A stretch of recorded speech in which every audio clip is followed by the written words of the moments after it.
The recent changes to the 4.6 beta have completely changed the way I see Arlecchino, and there is both good and bad.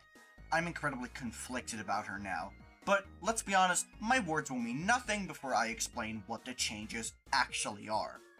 Let's start out with the normal tag. It's what her entire kit is based on after all. First of all, the Bond of Life requirement for her infusion was lowered to 20%. Don't get any ideas though, since I'm far from done. While this theoretically increases your potential uptime, it's balanced by the fact that the drain for hitting enemies is increased.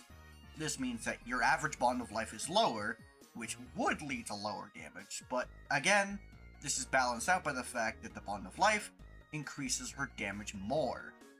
All of these changes result in nearly the same damage. So yeah, would be a pretty disappointing beta version if that were it, but oh boy, it does not end. Let's check out her skill. This is an important one after all, since it's her main source of Bond of Life generation. First of all, the healing was transferred to the burst.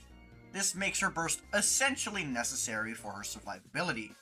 Also, the minimum Bond of Life gain is now 40%, and her normal attacks lower the E's cooldown by 0.8 seconds when they hit, which is solely there to balance out its new cooldown of 30 seconds.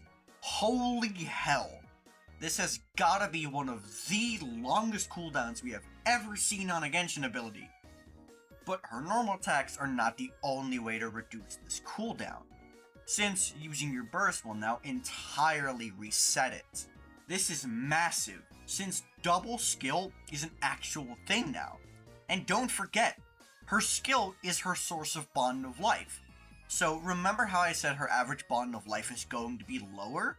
Completely ignore that, since double skill will make her average skyrocket compared to before. This combined with her Bond of Life to damage conversion being buffed, it makes her normal attacks pack a lot more punch. Now there's two ways to go about this. First, you can go for a rotation where you do E, do supports, Q, charge attack, E, charge attack. This leads to 135% Bond of Life and gets you a relatively standard rotation time, maybe a little longer than usual. Or you are a goddamn lunatic and decide to do the long rotation, aka use her E, stall for 2 to 3 seconds on a support, use her ult, charge attack and E again, stall for another 5 seconds on supports, then go back to Arlecchino to charge attack again. This leads to 165 Bond of Life. Now, for which one is these better? I think they each have their uses. I believe the short rotation is best used when you are in a multi-wave scenario, and the long rotation against bosses. Let me explain. The short rotation is going to deal less damage per rotation, which is perfect for lower HP enemies in a scenario where you have to move across the arena a bunch. Now, the longer rotation is even more interesting, and it's best used on longer, more drawn-out fights, where the extra setup time is only a small sacrifice to pay to kill the boss in one rotation. This strategy also highly benefits characters who have very long animation times, like Zhenyun and Yae Miko, since their long animation time is no longer a hindrance and can actually help you waste the time. Now, let's talk about her teams, or specifically Vaporise. While Vape teams are going to work fine with the short rotation, they're essentially dead for the long rotation. The buff durations for the Vaporise supports are simply too short to allow for that much stalling. The longest duration is 15 seconds on Yelan, and by the time you're on Arlecchino, you'll most likely have less than half the duration left. Also, balancing your elemental aura will be hell. This makes Vaporise teams impractical. This combined with the fact that dodging is a big issue thanks to ICD, yeah, I can't recommend Vaporise as her best team anymore. Where does this leave her teams? Well, Chevra's Overload checks all the boxes for a good team. There's plenty of stuff to do while you're stalling Arlecchino's passive, and the buff duration can be well managed as long as you play with smarts. This seems to be the goal of Hoyo, trying to make Chevra's better with Arlecchino. However, because this team has no grouping, it makes her inherently more single target, which sadly leaves her open to direct competition to Hu Tao and Linny.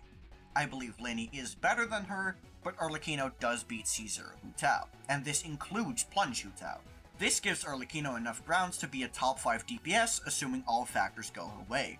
The 5th place for me is incredibly divisive, since the first 4 places seem obvious.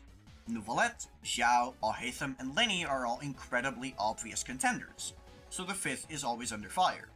Sadly, I can't say she is as set in stone as the other 4, because of the practicality of her setups. Her setup being so agonizingly long means that a lot of character could have straight up killed the boss by the time she's been on field for like 4 seconds. So her clear times might not be as impressive as her sheeted DPS. This setup being so complicated also makes it so I cannot recommend Arlecchino to newer players or those who aren't that good. It's just too much effort compared to other characters. I would feel much better recommending Neuvillette or even Navia. And now, let's talk about her constellations and what these kit changes have done to affect them. First of all, the C1 was entirely changed. Now, instead of restoring Bond of Life a third of the time instead of decreasing it, it means that the enhancement damage of the Bond of Life is increased by 120%. This is a multiplier increase, kind of like Neuvillette's passive, so it's not as impressive as you would first think. It also gives her interruption resistance, which makes her easier to play. However, this does not solve the issue I have of her being kinda easy to kill, because she can't be healed by teammates. She has 1 heal per rotation, and that's it.